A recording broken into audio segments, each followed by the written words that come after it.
মূলত আমরা যখন ইংরেজি শিখতে যাই বা পড়াইতে যাই, সব থেকে বেশি এই প্রশ্নটা আমরা পাই যে বেসিক স্যার একটু বেসিকটা পড়ায় দেন। এখন বেসিকটা বলতে আমি কি বুঝাই? আমি আসলে আপনাকে দুইটা অংশ একত্র করে দিচ্ছি। আমি basic of grammar and basic of language বা বেসিক অফ লিটারেচার দুইটাই আপনাকে একত্র আমি করে দিচ্ছি। আমি লিখতেছি বেসিক, এই অংশটা একটু খেয়াল রাখবেন, বেসিক অফ ইংলিশ।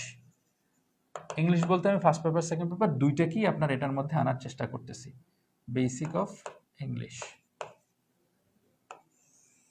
এই অংশটা আপনার জন্য জরুরি।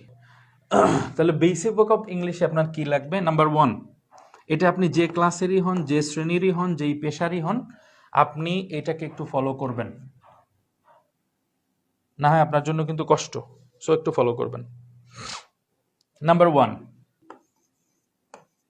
Word and its meaning. আমি লিখছি ওয়ার্ড অ্যান্ড ইটস মিনিং। যে কোনো ইংরেজি শব্দ এবং তার অর্থ বেসিক অফ ইংলিশে আপনার লাগবে, সেটা গ্রামার হোক বা সেটা ফার্স্ট পেপার হোক। 2 নম্বরে আপনার লাগবে, শব্দ আপনি শিখে ফেললেন, এবার আপনি শব্দের ক্যাটাগরি জানতে হবে, পার্টস অফ স্পিচ আপনার লাগবে। 3 নম্বরে আপনার লাগবে, বাক্য তৈরি করা লাগবে না? নিশ্চয়ই লাগবে, ভার্ব অ্যান্ড টেন্স। আমি সবগুলোকে একত্রে নিয়ে আসছি, আপনাকে বুঝাই দিব যে এর বাইরে আসলে কিছু নাই। 4 নম্বরে আপনার লাগবে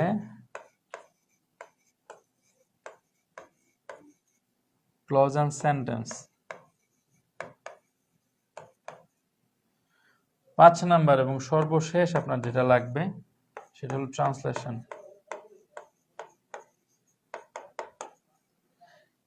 এই 5টা জিনিস হচ্ছে মূলত ইংরেজি ব্যাকরণ বা ইংরেজি ভাষার গুরুত্বপূর্ণ বেসিক।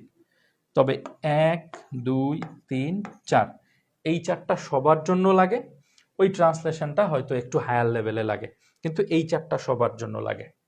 এবার আপনারা একে একে প্রশ্ন করতে পারেন যে আমি যেটাকে বেসিক অফ ইংলিশ দাবি করতেছি, এটা আসলেই কি বেসিক অফ ইংলিশ? ইংরেজি কি এর বাইরে আর কিছুই নাই? মূলত আমি যদি আরো শর্টকাট বলি, তাহলে আমি এটা বলবো যে ইংরেজি ব্যাকরণে মূলত আমাদের এই 3টার বাহিরে ব্যাকরণে কোনো আলোচনাই নেই। এই যে 3টা না, parts of speech, verb and tense, clause and sentence, এই 3টার বাহিরে কোনো আলোচনা নাই পুরো ইংরেজি গ্রামারে।